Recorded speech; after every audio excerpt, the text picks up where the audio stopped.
Well, this is the guy that got the first green jacket. He's coming in.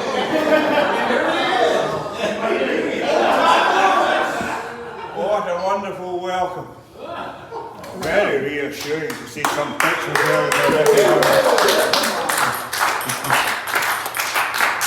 Hard to believe I've been dead for nearly 115 years. What a wonderful country you've got here. For those of you who don't know who I am, my name's Tom Morris. I won the Open Championship 4 times, 1861, 62, 64, 67. As did my son Tommy. 2 of us are up near the mantelpiece. He won 68, 69, 70 and 72. Born and bred St Andrew, I was born 16th of June 1821. And boy, St Andrews was a poor place at that time. The Reformation had torn the heart out of Scotland. St Andrews was bankrupt.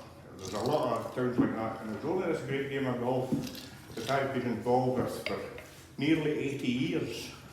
And that's more than most get to live, that brought the town back to life. There was little money about. You know, my caddy list in the 1880s, there were 4 Open champions on it.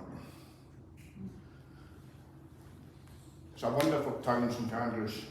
And we used to play, I went to work, I wasn't schooled very well, but we went to work as a golf ball maker for Alan Roberts. He's about here somewhere, he's got to be here. There's him, he's there. Yeah. We made feathery golf balls, and they were expensive. There's one of them there. They were 2 and 6pence each, and that was nearly half of a man's wages. So there weren't many people playing golf, only the gentlemen, especially, you know, you had to maybe give your gentleman 6 balls so it'd get them round the course. But the game has improved many folds since then. But the great sadness really in my life is how my son Tommy died. After he'd won the 3rd Open Championship, of course, the belt had been supplied by the Earl of Eglinton there, and he put up the money for that. And as the courses and the railways expanded in Scotland and the rest of the United Kingdom, so did the spectators, and with Alan Robertson and myself playing foursomes, and that was the game at that time, 2-ball foursomes.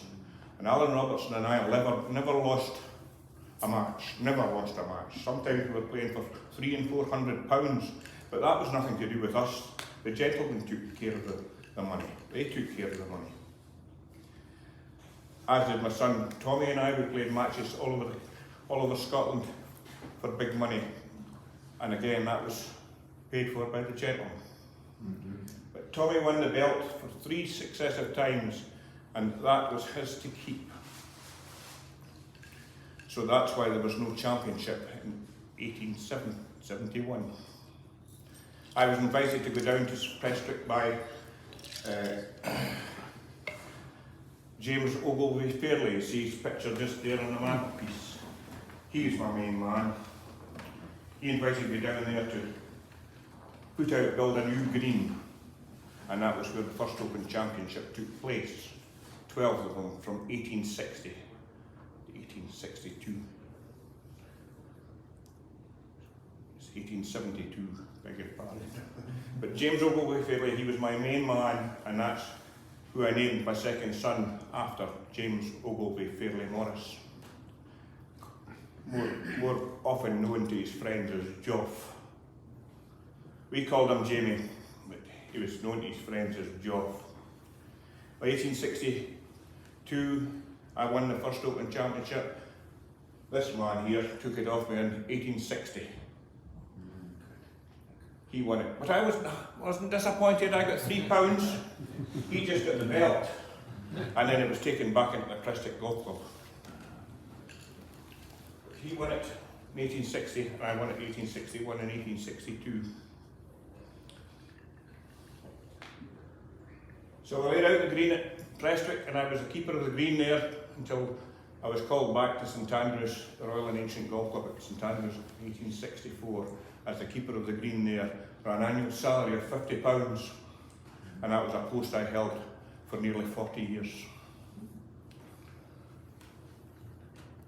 The championships moved on, and as I said, in 1888 there was four past open champions on my caddy list. But Tommy having won the 72 championship, we thought he would win in 73, but no, it was one of my caddies that won that. We played it, of course, in hostile weather in October. The course was full of puddles, and there was no such thing as relief from casual water in those days. You just played the ball as it was, and he won it with the highest ever aggregate score for 36 holes, 1 under 5s.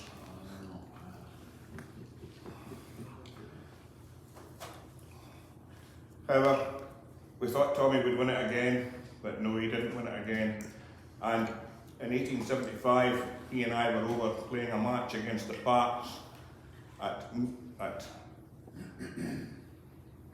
Berwick, North Berwick, and Tommy didn't want to go because his wife was heavy with his child, but she insisted, and off we went. We were well ahead of the Parks. They came back at us, and then we came back at them and beat them 1-up. And just as we're coming off the last green, we got a telegram to the effect that we were to come home immediately, as his wife was having difficulty with the birth. So we took off, and there was a man there who was sponsoring the match, and he offered us his schooner and a full crew to take us straight across the river to St Andrews. But as we were leaving from the pier at Berwick, we got another telegram had arrived to say that his wife and the bairn had died. But Tommy just went downhill after that. He wouldn't play, he wouldn't do anything. He started drinking, and we couldn't get him to play, and although we cajoled him and all the rest of it into playing again, it just didn't happen.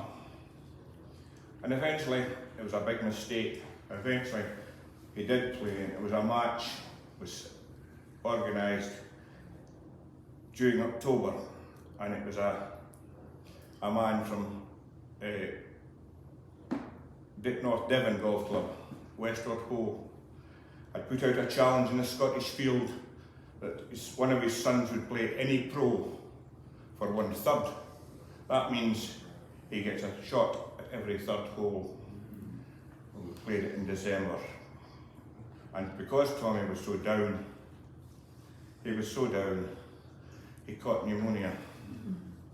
He won the match, but he was down. Played on the 6th of December, snow, hail, driving winds, and he got pneumonia. Well, we thought he was going to do all right. And about a week before Christmas, he went across to see some of his friends over in Edinburgh. And he came back on Christmas Eve. He went upstairs to see his mother. She was an invalid by that time. And I heard him the following morning getting up. And about an hour later, he wasn't coming down. So I went up to see, and there he was, as peaceful as you like. He was dead. It was a great sadness for me. The clubs that were in existence at that time all put their hands in their pocket and put a beautiful memorial stone in the cathedral ground. And there's an epitaph to him. Beneath this sod, poor Tommy's laid, bunkered fast for good and all. A better golfer never played a surer or a longer ball. Among the monarchs of the green, for long he held imperial sway, and then the start and end between would match with Tommy in his day. Triple R around his brow, a light of triumph in his eye. He stands before us even now, as in the hour of victory. Thrice belted knight, fearless skill.